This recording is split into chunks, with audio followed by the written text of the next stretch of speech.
Você está ouvindo o audiobook de O Livro dos Espíritos de Allan Kardec. Parte 2. Do Mundo Espírita ou Mundo dos Espíritos. Capítulo 1. Dos Espíritos. Origem e natureza dos espíritos. 76. Que definição se pode dar dos espíritos? Pode dizer-se que os espíritos são os seres inteligentes da criação. Povoam o universo, fora do mundo material. 78. Os espíritos tiveram princípio ou existem, como Deus, de toda a eternidade? Se não tivessem tido princípio, seriam iguais a Deus, quando, ao invés, são criação sua e se acham submetidos à sua vontade. Deus existe de toda a eternidade, é incontestável. Quanto, porém, ao modo por que nos criou e em que momento o fez, nada sabemos. Podes dizer que não tivemos princípio, se quiseres com isso significar que, sendo eterno, Deus há de ter sempre criado ininterruptamente. Mas quando e como cada um de nós foi feito, repito-te, nenhum o sabe. Aí é que está o mistério. 79. Pois que há dois elementos gerais no universo: o elemento inteligente e o elemento material. Poder-se-á dizer que os espíritos são formados do elemento inteligente, como os corpos inertes o são do elemento material. Evidentemente. Os espíritos são a individualização do princípio inteligente, como os corpos são a individualização do princípio material. A época e o modo por que essa formação se operou é que são desconhecidos. 80. A criação dos espíritos é permanente, ou só se deu na origem dos tempos? É permanente. Quer dizer, Deus jamais deixou de criar. 81. Os espíritos se formam espontaneamente ou procedem uns dos outros? Deus os cria, como a todas as outras criaturas, pela sua vontade. Mas repito ainda uma vez, a origem deles é mistério. 82. Será certo dizer-se que os espíritos são imateriais? Como se pode definir uma coisa, quando faltam termos de comparação e com uma linguagem deficiente? Pode um cego de nascença definir a luz? Imaterial não é bem o termo. Incorpóreo seria mais exato, pois deves compreender que, sendo uma criação, o espírito há de ser alguma coisa. É a matéria quintessenciada, mas sem analogia para vós outros, e tão etérea que escapa inteiramente ao alcance dos vossos sentidos. 83. Os espíritos têm fim? Compreende-se que seja eterno o princípio donde eles emanam, mas o que perguntamos é se suas individualidades têm um termo, e se, em dado tempo, mais ou menos longo, o elemento de que são formados, não se dissemina, e volta à massa donde saiu, como sucede com os corpos materiais. É difícil de conceber-se que uma coisa que teve começo, possa não ter fim. Há muitas coisas que não compreendeis, porque tendes limitada a inteligência. Isso, porém, não é razão para que as repilais. O filho não compreende tudo o que a seu pai é compreensível, nem o ignorante tudo o que o sábio apreende. Dizemos que a existência dos espíritos não tem fim. É tudo o que podemos, por agora, dizer. Mundo normal primitivo. Parte 2. Do Mundo Espírita ou Mundo dos Espíritos. Capítulo 1. Dos Espíritos. Mundo normal primitivo. 84. Os espíritos constituem um mundo à parte, fora daquele que vemos? Sim, o mundo dos espíritos, ou das inteligências incorpóreas. 85. Qual dos dois, o mundo espírita ou o mundo corpóreo, é o principal, na ordem das coisas? O mundo espírita, que pré-existe e sobrevive a tudo. 86. O mundo corporal poderia deixar de existir, ou nunca ter existido, sem que isso alterasse a essência do mundo espírita? De certo. Eles são independentes. Contudo, é incessante a correlação entre ambos, porquanto um sobre o outro incessantemente reagem. 87. Ocupam os espíritos uma região determinada e circunscrita, no espaço? Estão por toda parte. Povoam infinitamente os espaços infinitos. Tendes muitos deles de contínuo a vosso lado, observando-vos e sobre vós atuando, sem o perceberdes, pois que os espíritos são uma das potências da natureza, e os instrumentos de que Deus se serve, para a execução de seus desígnios providenciais. Nem todos, porém, vão a toda parte, por isso que há regiões interditas aos menos adiantados. Parte 2. Do mundo espírita, ou mundo dos espíritos. Capítulo 1. Dos espíritos. Forma e ubiquidade dos espíritos. 88. Os espíritos têm forma determinada, limitada e constante. Para vós, não. Para nós, sim. O espírito é, se quiserdes, uma chama, um clarão, ou uma centelha etérea. Ah, essa chama ou centelha tem cor. Tem uma cor que, para vós, vai do escuro ao brilho do rubi, conforme o espírito é mais ou menos puro. 89. Os espíritos gastam algum tempo para percorrer o espaço? Sim, mas fazem-no com a rapidez do pensamento. Ah, o pensamento não é a própria alma que se transporta? Quando o pensamento está em alguma parte, a alma também aí está, pois que é a alma que pensa. O pensamento é um atributo. 90. O espírito que se transporta de um lugar a outro, tem consciência da distância que percorre, e dos espaços que atravessa, ou é subitamente transportado ao lugar aonde quer ir? Dá-se uma e outra coisa. O espírito pode perfeitamente, se o quiser, inteirar-se da distância que percorre, mas também essa distância pode desaparecer completamente, dependendo isso da sua vontade, bem, como da sua natureza mais ou menos depurada. 91. A matéria opõe obstáculo aos espíritos? Nenhum. Eles passam através de tudo. O ar, a terra, as águas e até mesmo o fogo, lhes são igualmente acessíveis. 92. Têm os espíritos o dom da ubiquidade? Por outras palavras, um espírito pode dividir-se, ou existir em muitos pontos ao mesmo tempo. Não pode haver divisão de um mesmo espírito, mas cada um é um centro que irradia para diversos lados. Isso é que faz parecer estar um espírito em muitos lugares ao mesmo tempo. Vês o sol? É um somente. No entanto, irradia em todos os sentidos, e leva muito longe os seus raios. Contudo, não se divide. Ah, todos os espíritos irradiam com igual força? Longe disso. Essa força depende do grau de pureza de cada um. Parte 2. Do mundo espírita ou mundo dos espíritos. Capítulo 1. Dos espíritos. Perispírito. 93. O espírito, propriamente dito, nenhuma cobertura tem ou, como pretendem alguns, está sempre envolto numa substância qualquer. Envolve-o uma substância, vaporosa para os teus olhos, mas ainda bastante grosseira para nós. Assaz vaporosa, entretanto, para poder elevar-se na atmosfera, e transportar-se aonde queira. 94. De onde tira o espírito o seu invólucro semimaterial? Do fluido universal de cada globo, razão porque não é idêntico em todos os mundos. Passando de um mundo a outro, o espírito muda de envoltório, como mudais de roupa. Ah, sim, quando os espíritos que habitam mundos superiores, vêm ao nosso meio, tomam um perispírito mais grosseiro? É necessário que se revistam da vossa matéria, já o dissemos. 95. O invólucro semimaterial do espírito tem formas determinadas, e pode ser perceptível. Tem a forma que o espírito queira.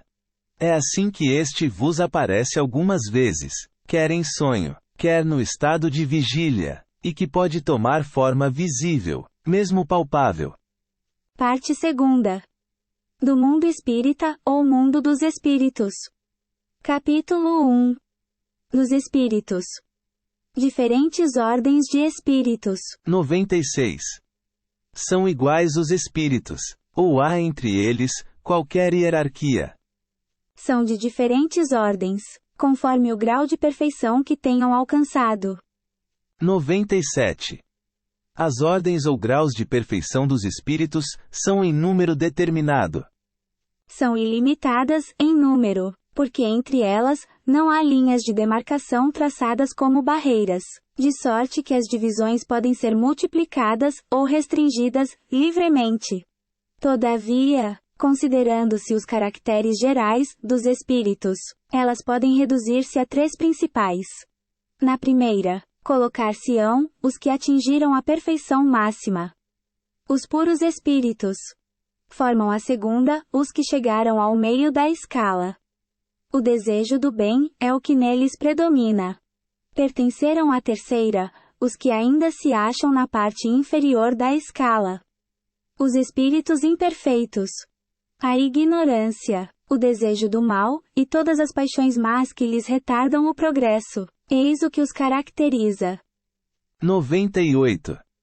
Os espíritos da segunda ordem, para os quais o bem constitui a preocupação dominante, têm o poder de praticá-lo? Cada um deles dispõe desse poder, de acordo com o grau de perfeição a que chegou.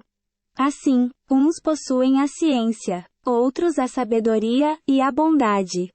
Todos, porém, ainda têm que sofrer provas. 99. Os da terceira ordem são todos essencialmente maus? Não. Uns há que não fazem nem o mal nem o bem. Outros, ao contrário, se comprazem no mal e ficam satisfeitos quando se lhes depara a ocasião de praticá-lo. Há também os levianos ou estouvados, mais perturbadores do que malignos, que se comprazem antes na malícia do que na maldades, e cujo prazer consiste em mistificar e causar pequenas contrariedades, de que se riem. Parte 2. Do mundo espírita ou mundo dos espíritos. Capítulo 1. Dos espíritos. Escala espírita. 100. Observações preliminares. A classificação dos espíritos se baseia no grau de adiantamento deles, nas qualidades que já adquiriram e nas imperfeições de que ainda terão de despojar-se. Esta classificação, aliás, nada tem de absoluta. Apenas no seu conjunto, cada categoria apresenta caráter definido. De um grau a outro a transição é insensível e, nos limites extremos, os matizes se apagam, como nos reinos da natureza, como nas cores do arco-íris, ou, também, como nos diferentes períodos da vida do homem. Podem, pois, formar-se maior ou menor número de classes, conforme o ponto de vista donde se considere a questão.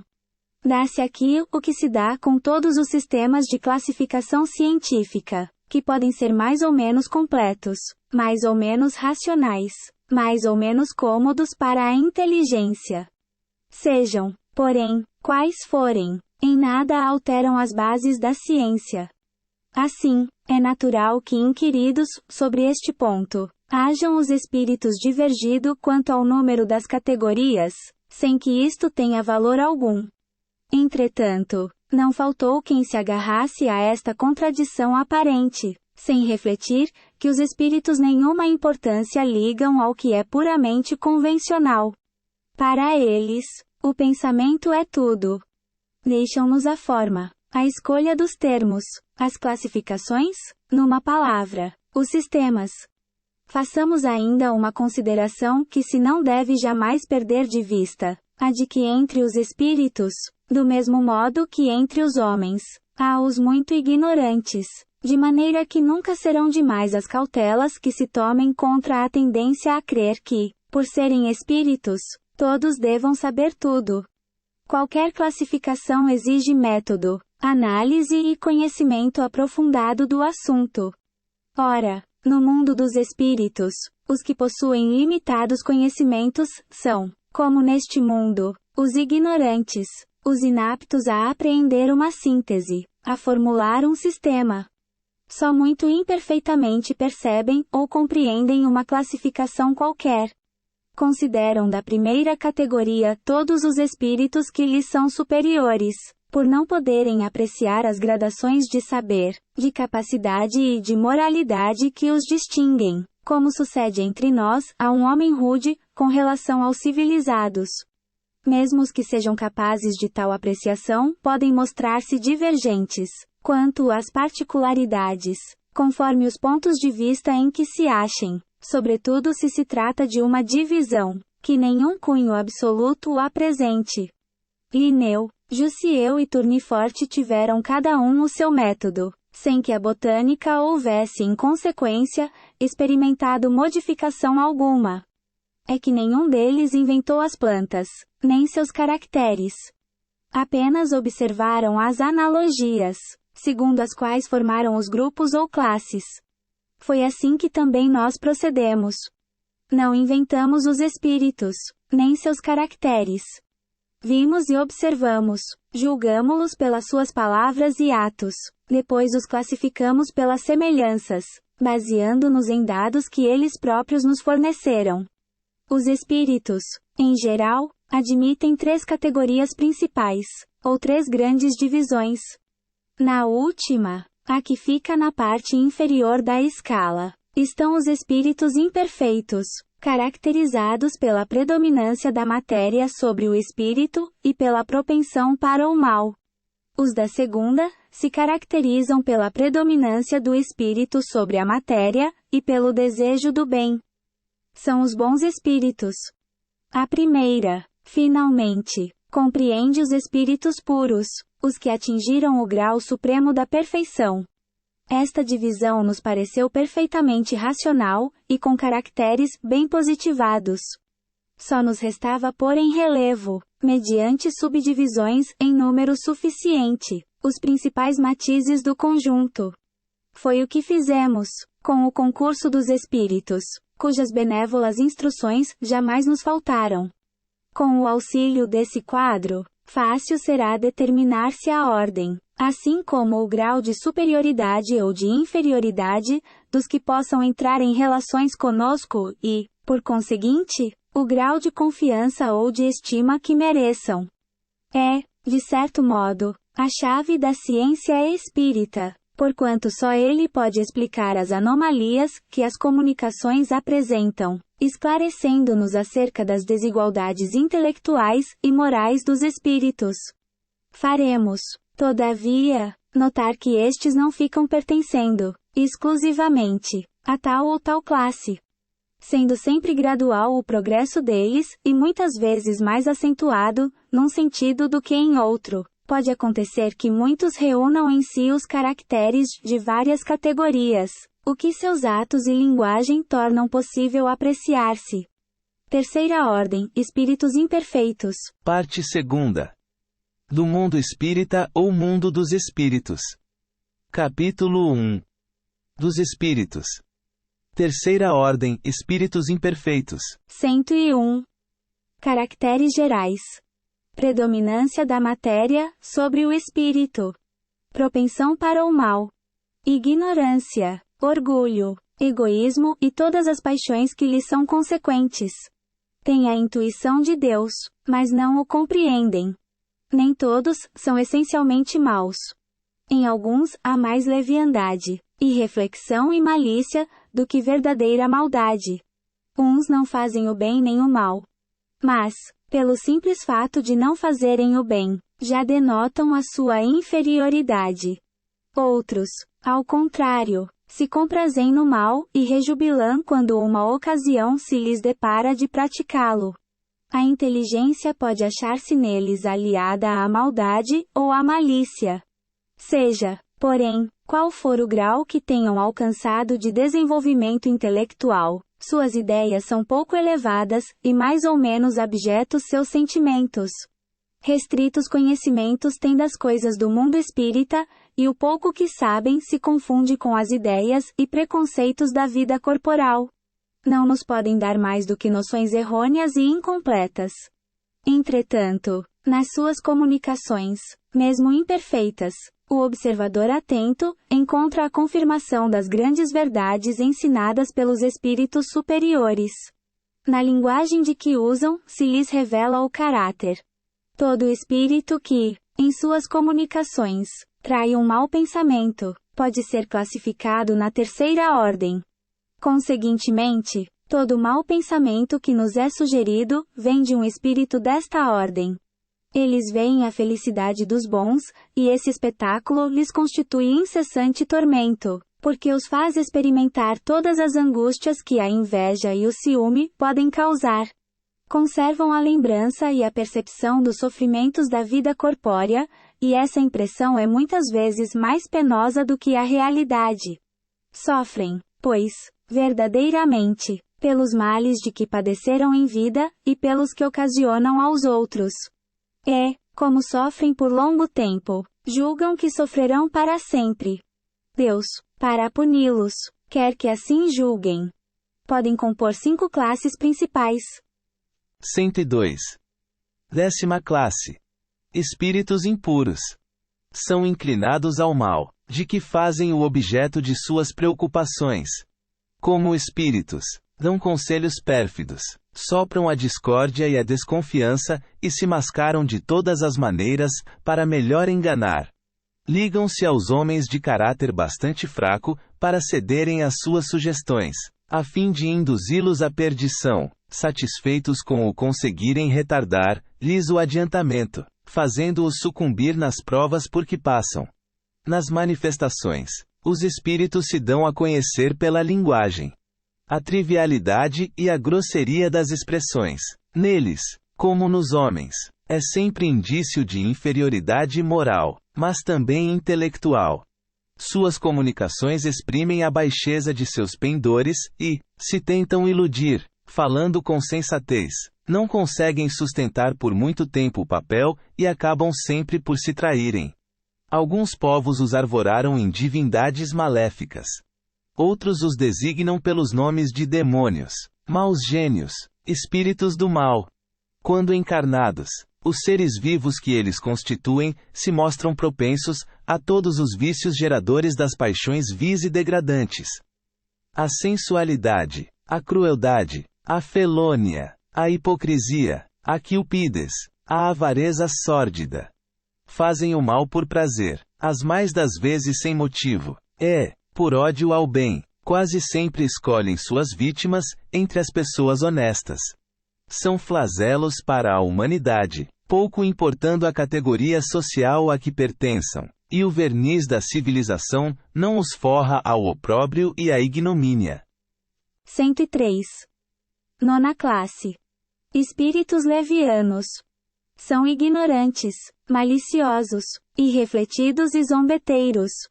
Metem-se em tudo, a tudo respondem, sem se incomodarem com a verdade. Gostam de causar pequenos desgostos e ligeiras alegrias, de intrigar, de induzir maldosamente em erro, por meio de mistificações e de espertezas. A esta classe pertencem os espíritos vulgarmente tratados de duendes, trasgos, gnomos, diabretes. Acham-se sob a dependência dos espíritos superiores, que muitas vezes os empregam, como fazemos com os nossos servidores. Em suas comunicações com os homens, a linguagem de que se servem é, a miúde, espirituosa e faceta, mas quase sempre sem profundeza de ideias. Aproveitam-se das esquisitices e dos ridículos humanos, e os apreciam, mordazes e satíricos. Se tomam nomes supostos, é mais por malícia do que por maldade. 104. 8ª classe. Espíritos pseudo-sábios. Dispõem de conhecimentos bastante amplos, porém, creem saber mais do que realmente sabem.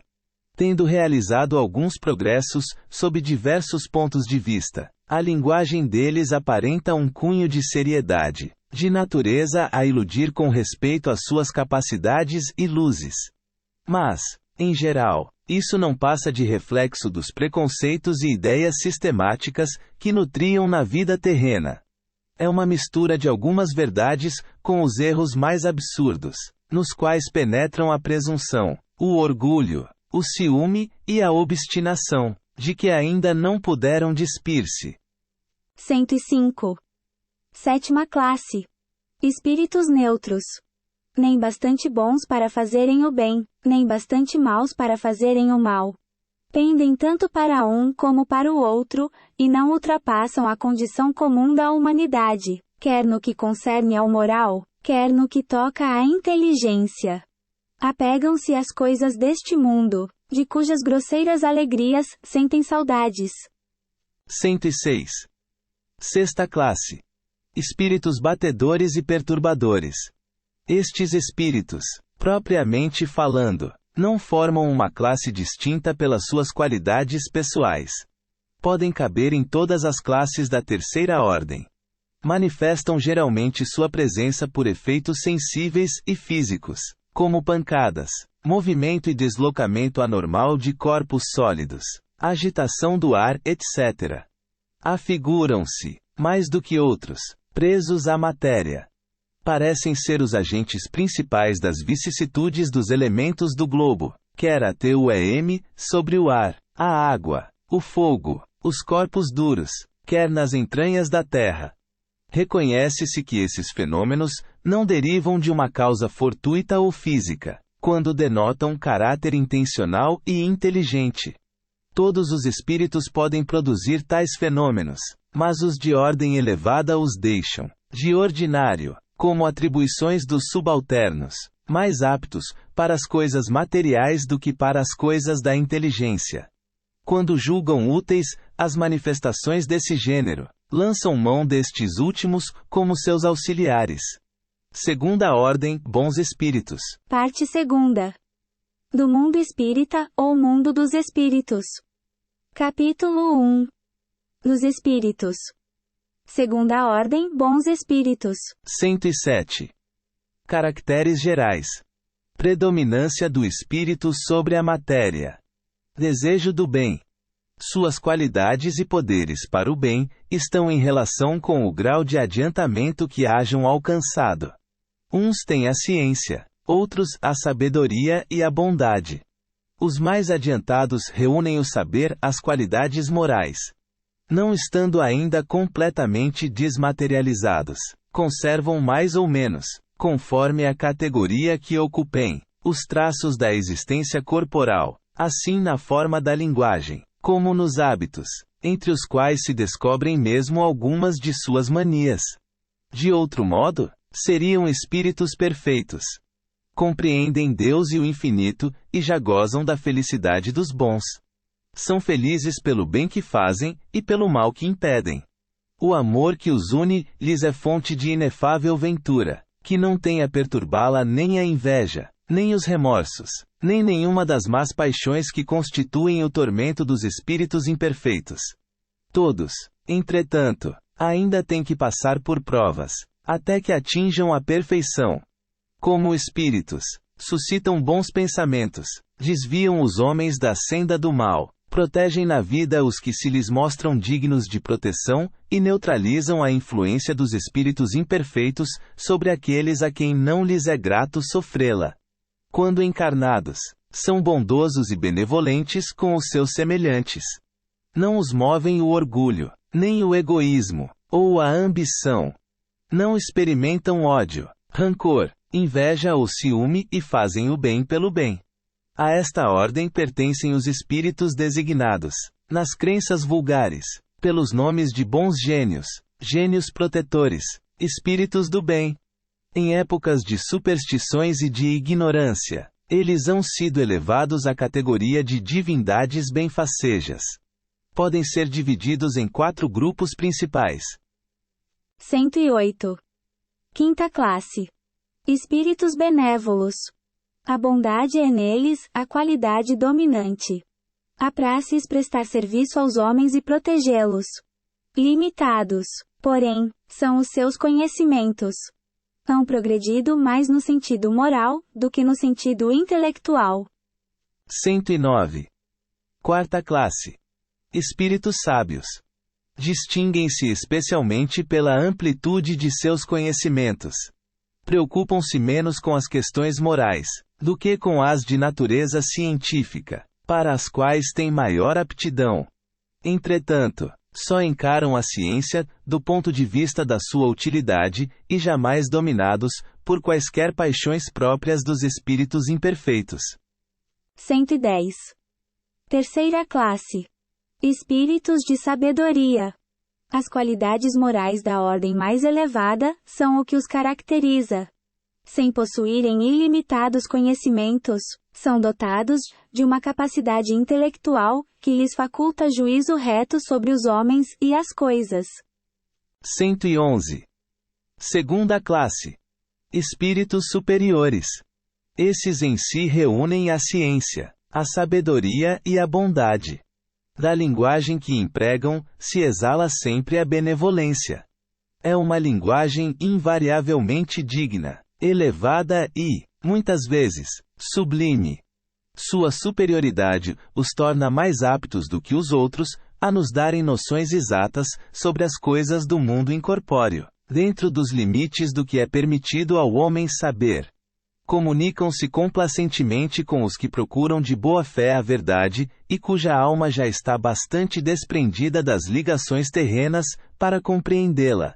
Afastam-se, porém, daqueles a quem só a curiosidade impele, ou que, por influência da matéria, fogem à prática do bem. Quando, por exceção, encarnam na Terra, é para cumprir missão de progresso, e então nos oferecem o tipo da perfeição a que a humanidade pode aspirar neste mundo. Primeira ordem, espíritos puros. Parte segunda. Do mundo espírita ou mundo dos espíritos. Capítulo 1. Dos espíritos. Primeira ordem, espíritos puros. 112. Caracteres gerais. Nenhuma influência da matéria. Superioridade intelectual e moral absoluta, com relação aos espíritos das outras ordens. 113. Primeira classe. Classe única. Os espíritos que a compõem percorreram todos os graus da escala, e se despojaram de todas as impurezas da matéria. Tendo alcançado a soma de perfeição, de que é suscetível a criatura, não tem mais que sofrer provas, nem expiações. Não estando mais sujeitos à reencarnação em corpos perecíveis, realizam a vida eterna no seio de Deus. Gozam de inalterável felicidade, porque não se acham submetidos às necessidades, nem às vicissitudes da vida material. Essa felicidade, porém, não é a de uma ociosidade monótona, a transcorrer em perpétua contemplação. Eles são os mensageiros e os ministros de Deus, cujas ordens executam para a manutenção da harmonia universal. Comandam a todos os espíritos que lhes são inferiores, auxiliam-nos na obra de seu aperfeiçoamento, e lhes designam as suas missões. Assistir os homens nas suas aflições, concitá-los ao bem, ou à expiação das faltas, que os conservam distanciados da suprema felicidade, constitui para eles ocupação gratíssima. São designados às vezes pelos nomes de anjos, arcanjos ou serafins. Podem os homens pôr-se em comunicação com eles, mas extremamente presunçoso seria aquele que pretendesse tê-los constantemente às suas ordens. Progressão dos espíritos. Parte segunda. Do mundo espírita ou mundo dos espíritos. Capítulo 1. Dos espíritos.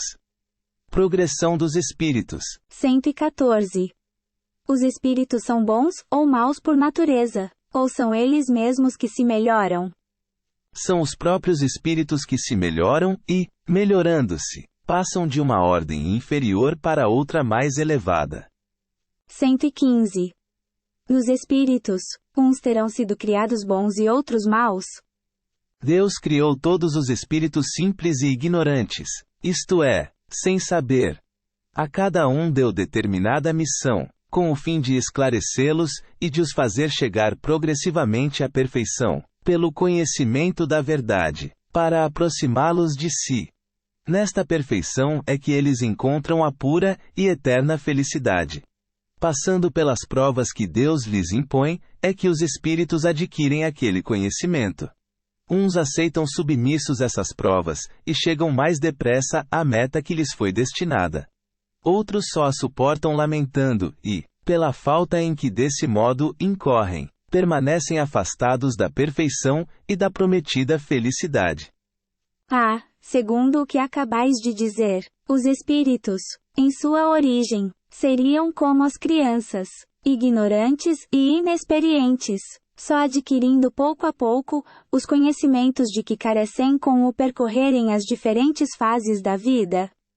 Sim, a comparação é boa. A criança rebelde se conserva ignorante e imperfeita. Seu aproveitamento depende da sua maior ou menor docilidade. Mas a vida do homem tem termo, ao passo que a dos espíritos se prolonga ao infinito. 116. Haverá espíritos que se conservem eternamente nas ordens inferiores? Não. Todos se tornarão perfeitos. Mudam de ordem, mas demoradamente, porquanto, como já doutra vez dissemos, um pai justo e misericordioso não pode banir seus filhos para sempre. Pretenderias que Deus, tão grande, tão bom, tão justo, fosse pior do que vós mesmos?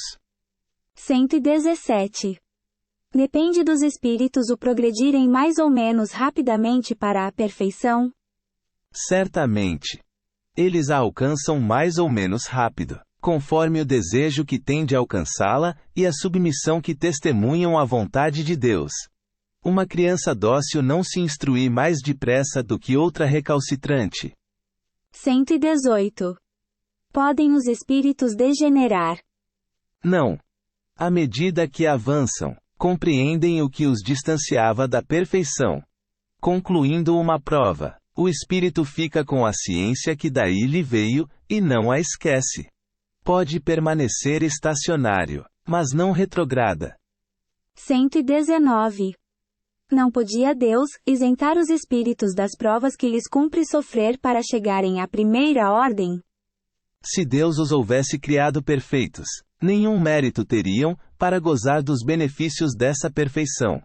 Onde estaria o merecimento sem a luta? Demais, a desigualdade entre eles existente é necessária às suas personalidades. Acresce ainda que as missões que desempenham nos diferentes graus da escala estão nos desígnios da providência, para a harmonia do universo.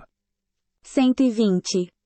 Todos os espíritos passam pela fieira do mal para chegar ao bem? Pela fieira do mal, não. Pela fieira da ignorância. 121. Por que alguns espíritos seguiram o caminho do bem e outros o do mal? Não têm eles o livre-arbítrio. Deus não os criou maus. Criou-os simples e ignorantes, isto é, tendo tanta aptidão para o bem, quanto para o mal. Os que são maus, assim se tornaram por vontade própria. 122. Como podem os espíritos, em sua origem, quando ainda não têm consciência de si mesmos, gozar da liberdade de escolha entre o bem e o mal? Há neles algum princípio, qualquer tendência que os encaminhe para uma senda de preferência à outra? O livre-arbítrio se desenvolve à medida que o espírito adquire a consciência de si mesmo. Já não haveria liberdade, desde que a escolha fosse determinada por uma causa, independente da vontade do espírito. A causa não está nele, está fora dele, nas influências a que cede, em virtude da sua livre vontade. É o que se contém na grande figura emblemática da queda do homem e do pecado original. Uns cederam à tentação, outros resistiram. Donde vêm as influências que sobre ele se exercem? Dos espíritos imperfeitos, que procuram apoderar-se dele, dominá-lo, e que rejubilam com o fazê-lo sucumbir. Foi isso o que se intentou simbolizar na figura de Satanás. Tal influência só se exerce sobre o espírito em sua origem? Acompanha-o na sua vida de espírito, até que haja conseguido tanto império sobre si mesmo, que os maus desistem de obsidiá-lo. 123. Por que a Deus permitido que os espíritos possam tomar o caminho do mal? Como ousais pedir a Deus contas de seus atos? Supondes poder penetrar-lhe os desígnios? Podeis, todavia, dizer o seguinte: a sabedoria de Deus está na liberdade de escolher que ele deixa a cada um, porquanto, assim, cada um tem o mérito de suas obras. 124. Pois que há espíritos que desde o princípio seguem o caminho do bem absoluto, e outros, o do mal absoluto. Deve haver, sem dúvida, gradações entre esses dois extremos. Não. Sim, certamente, e os que se acham nos graus intermédios, constituem a maioria. 125. Os espíritos que enveredaram pela senda do mal, poderão chegar ao mesmo grau de superioridade que os outros? Sim. Mas as eternidades lhes serão mais longas. 126. Chegados ao grau supremo da perfeição, os espíritos que andaram pelo caminho do mal têm, aos olhos de Deus, menos mérito do que os outros. Deus olha de igual maneira para os que se transviaram e para os outros, e a todos ama com o mesmo coração. Aqueles são chamados maus, porque sucumbiram. Antes, não eram mais que simples espíritos. 127. Os espíritos são criados iguais, quanto às faculdades intelectuais? São criados iguais, porém, não sabendo de onde vêm. Preciso é que o livre-arbítrio siga seu curso. Eles progridem mais ou menos rapidamente em inteligência, como em moralidade. Parte 2. Do mundo espírita, ou mundo dos espíritos. Capítulo 1. Dos espíritos. Anjos e demônios. 128. Os seres a que chamamos anjos, arcanjos, serafins, formam uma categoria especial, de natureza diferente da dos outros espíritos? Não. São os espíritos puros. Os que se acham no mais alto grau da escala, e reúnem todas as perfeições. 129. Os anjos hão percorrido todos os graus da escala. Percorreram todos os graus, mas do modo que havemos dito. Uns, aceitando sem murmurar suas missões, chegaram depressa. Outros, gastaram mais ou menos tempo para chegar à perfeição. 130. Sendo errônea a opinião dos que admitem a existência de seres, criados perfeitos, e superiores a todas as outras criaturas, como se explica que essa crença esteja na tradição de quase todos os povos? Fica sabendo que o mundo onde te achas, não existe de toda a eternidade, e que, muito tempo antes que ele existisse, já havia espíritos que tinham atingido o grau supremo. Acreditaram os homens, que eles eram assim desde todos os tempos. 131. Há demônios, no sentido que se dá a esta palavra. Se houvesse demônios, seriam obra de Deus. Mas, porventura, Deus seria justo e bom, se houvera criado seres destinados eternamente ao mal, e a permanecerem eternamente desgraçados? Se há demônios, eles se encontram no mundo inferior em que habitais, e em outros semelhantes. São esses homens hipócritas que fazem de um Deus justo, um Deus mau e vingativo, e que julgam agradá-lo por meio das abominações que praticam em seu nome.